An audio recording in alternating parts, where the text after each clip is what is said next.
আজকের ডেটে ৬টা কোম্পানির মধ্যে অন্তত একটা কোম্পানি তো আছেই যারা জেনজিদের কাজে হায়ার করতে চায় না। But can you guess which generation is inviting the most complaints? Gen Z? 6 in 10 employers say they've already fired some of their Gen Z hires that came on board earlier this year. বর্তমান যুগে generation Z বলতে মূলত সেই তরুণ তরুণীদের বোঝানো হয় যারা ১৯৯৭ থেকে ২০১২ সালের মধ্যে জন্মেছে। এই বছর একটি সার্ভেতে অলমোস্ট ৯৬৬ জন বিজনেস লিডার্সদের সাথে আলোচনা করে দেখা গেল যে ৭৫% কোম্পানিতে রিসেন্ট গ্র্যাজুয়েট এমপ্লয়ীদের পারফরমেন্স টোটালি আনস্যাটিসফ্যাক্টরি। এছাড়াও ইন্ডিয়াতে ২০২৫ সালে ৭টা কোম্পানির মধ্যে একটা কোম্পানি জেনজিদের অ্যাজ আ এমপ্লয়ি হায়ার করতে চাইছে না। যখন প্রশ্ন করা হলো যে জেনজিদের কেন হায়ার করা হচ্ছে না, তারা কি কাজ করতে চাইছে না নাকি এর পেছনে রয়েছে অন্য কোনো কারণ, এটাই বলা হলো যে তাদের মধ্যে প্রফেশনালিজম, মোটিভেশন, হার্ডওয়ার্ক, এথিক্স আর সর্বোপরি কমিউনিকেশনের একটা বিশাল গ্যাপ রয়েছে। জেনজিরা একটা সেন্স অফ এন্টাইটেলমেন্টে ভরা, তার মানে তাদের মধ্যে একটা শর্ট অফ সুপিরিয়রিটি কমপ্লেক্স কাজ করে, বা যাকে আমরা সাইকোলজির ডিফেন্স মেকানিজমের ভাষায় ডিলিউশন অফ গ্র্যান্ডিওর বলতে পারি। আবার কিছু কিছু পরিস্থিতিতে এরা ঠিকভাবে কাজ করে উঠতেও পারে না, আর নেগেটিভ ফিডব্যাক পেলে মানসিকভাবে ভেঙে পড়ে, ঠিক ডিল করে উঠতে পারে না। জেনারেশন জেড তাদের কমফোর্ট জোনের মধ্যে থাকতেই পছন্দ করে, কিন্তু যখনই আলোচনার বিষয় স্যালারি কিংবা প্রমোশন, তখনই তাদের এক্সপেকটেশনস অতিরিক্ত মাত্রায় বেড়ে যায়। তাদের পুরো দুনিয়াটাই সোশ্যাল মিডিয়াকে কেন্দ্র করে, আর রিয়েল লাইফের পুরো ভ্যালিডেশন এই ভার্চুয়াল ওয়ার্ল্ডেই খুঁজতে খুঁজতে হন্যি হয়ে যায়। আজকের ডেটে প্রায় ৩০% মানুষ এই জেনজি ক্যাটাগরিতে বিলং করছে।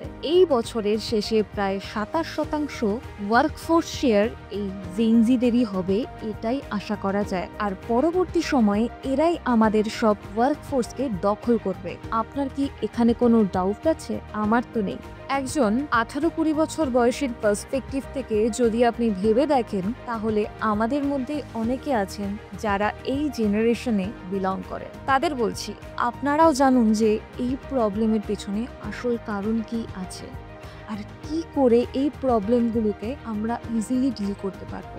সো তার জন্যে আপনাদেরকে এই ভিডিওটি শেষ পর্যন্ত দেখতে হবে, কারণ এই টপিক কোনো না কোনোভাবে আপনার লাইফে ইম্প্যাক্ট ফেলতে পারে। আর সাথে এই চ্যানেলটি সাবস্ক্রাইব করতে ভুলবেন না। জেনজিদের জব পাওয়াটা এখন একটা বিশাল বড় চ্যালেঞ্জ হয়ে দাঁড়িয়েছে। ভারত একটি সার্ভিসেস ড্রিভেন ইকোনমি, যাকে চ্যাটজিপিটির মতো টুলস সব থেকে বেশি ব্যাহত করে। কিন্তু ফ্যাক্ট হলো, AI will not replace you, people using AI will replace you. কারণ এখন যত নতুন নতুন জবই আসছে, সবই এআই দ্বারাই পরিচালিত। এখন আমরা এই জেনারেশনকে একটু বিস্তারিতভাবে জেনে নেব। বিগত ১০০ বছরের সময়সীমাকে যদি আমরা ভালো করে নোটিস করি, তাহলে প্রায় ৬ থেকে ৭টা জেনারেশনকে আলাদা আলাদা করে ভাগ করা যায়।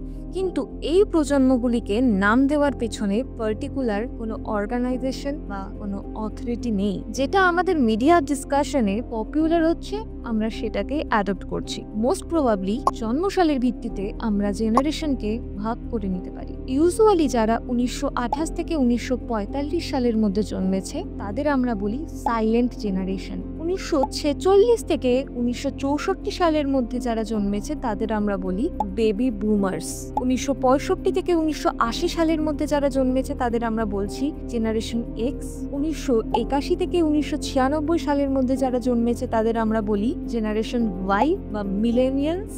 আর ১৯৯৭ থেকে ২০১২ সালের মধ্যে যারা জন্মেছে, তাদের আমরা বলে থাকি জেনারেশন জেড বা জেন জি।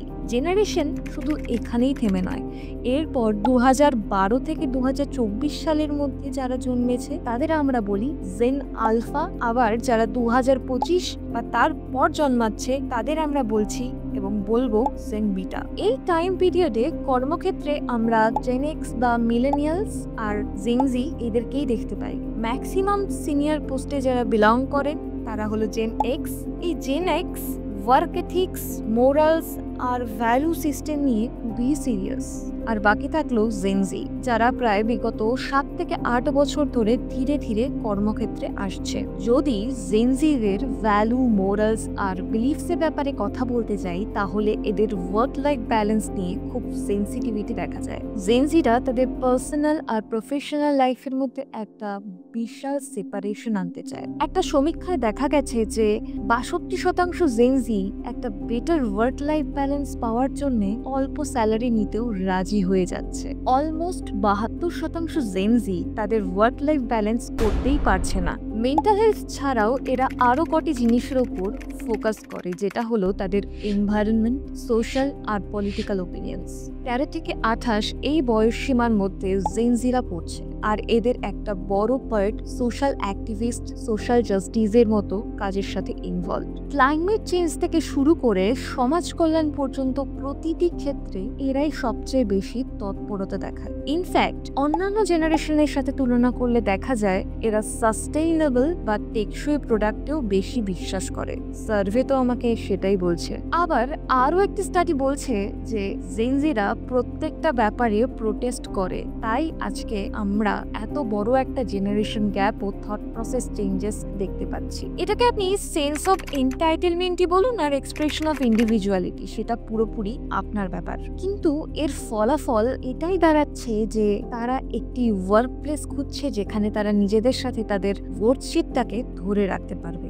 ডেটার মতে 53% জেনজি জব অফারকে রিজেক্ট করছে, কারণ কোম্পানির ভ্যালু আর নিজের ভ্যালুর মধ্যে একটা বিশাল পার্থক্য রয়ে যাচ্ছে, যার ফলে ব্যাপারটাকে তারা কোনোভাবেই রিলেট করতে পারছে না। এটা মনে রাখবেন যে এরা হাই এক্সপেকটেশনস আর ইনস্ট্যান্ট গ্র্যাটিফিকেশনের জেনারেশন। আর যদি কোম্পানি এর হাই এক্সপেকটেশনস গুলোকে ফুলফিল করতে না পারে আর ইনস্ট্যান্টলি এদের ডিমান্ডগুলোকে পূরণ করতে না পারে, তাহলে খুব তাড়াতাড়ি এরা ভেঙে পড়বে। হোয়াইট কুইটিং বলে একটা ফেনোমেনা খুব চলছে। এমপ্লয়িরা যারা নিজেদের কাজ নিয়ে হ্যাপি নন, তারা হঠাৎ করে জব ছাড়ার বদলে ধীরে ধীরে কাজের প্রতি ডেডিকেশন, তাদের টাইম আর রেসপন্সিবিলিটিস থেকে দূরে সরে যেতে থাকে, যার ফলে ওয়ার্ক প্লেসের ডিসএঙ্গেজমেন্ট তৈরি হয়, প্রোডাক্টিভিটি, কাস্টমার স্যাটিসফ্যাকশন কমে যাবে, যার ফলে অন্যান্য এমপ্লয়ীদের উপর কাজের চাপ বাড়বে। ওভারঅল কোম্পানির ড্যামেজ বাড়বে আর সর্বোপরি কোম্পানির একটা বিশাল মাত্রায় লস হবে।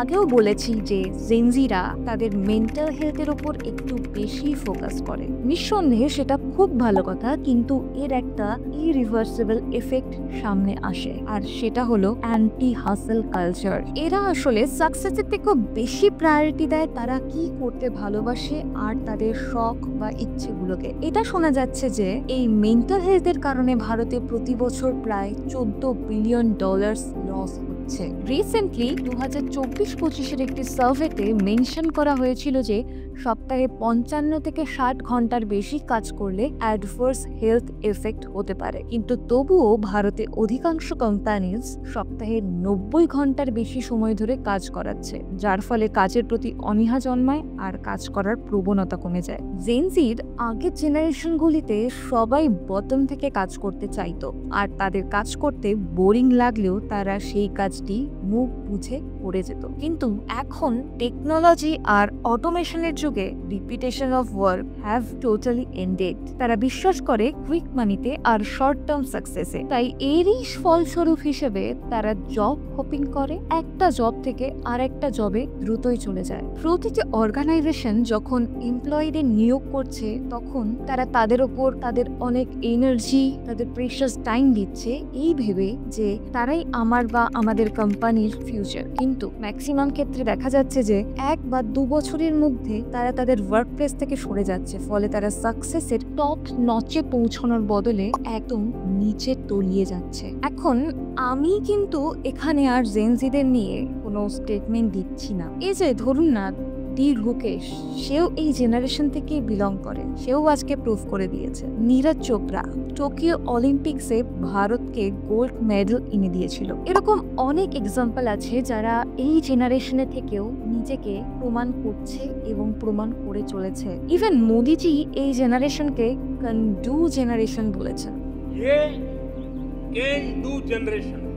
জেনারেশন গ্যাপ থাকবে মানে চিন্তা ভাবনার মতভেদ থেকেই যাবে, তাই পুরো পুরনো এমপ্লয়ীদের সাথে নতুন এমপ্লয়ীদের দ্বন্দ্ব থেকে তো যাবে। এরা ছোট থেকেই মোবাইল ফোনস, ইন্টারনেট টেকনোলজিস থেকে বড় হয়েছে। এখন চলে এসেছে এআই, যা টেকনোলজিকে আরো উৎকৃষ্ট করে তুলেছে। এই প্রবলেমসগুলোকে সলভ করতে হলে কোলাবোরেটিভ আর ইনক্লুসিভ কালচার খুবই জরুরি, যা কিনা নলেজ শেয়ারিং আর মেন্টরশিপকে প্রমোট করে এমপ্লয়কে আরো বেশি নলেজেবল করে তোলে। প্রতিটি কোম্পানিরও যেমন উচিত ওল্ড জেনারেশনদের সাথে নিউ জেনারেশনদের ওপেন মিটিং এর ব্যবস্থা করা, আর সাথে সাথে কর্মক্ষেত্রে কোলাবোরেট করা, যাতে করে একটা ভালো মধুর বন্ধুত্ব প্রতিস্থাপিত হয়। তেমনি অপর প্রান্তে একজন জেনজিরও উচিত কর্মক্ষেত্রে তার প্যাশন, পেশেন্স আর পার্সপেক্টিভকে ধরে রাখা। কাজের প্রেসারে ভেঙে না পড়া, নিজের আবেগগুলোকে কিছুটা হলেও কন্ট্রোল করার চেষ্টা করা মাত্র। একটা গুড কমিউনিকেশন স্কিলস গড়ে তোলা, যা ফ্রিকুয়েন্ট জব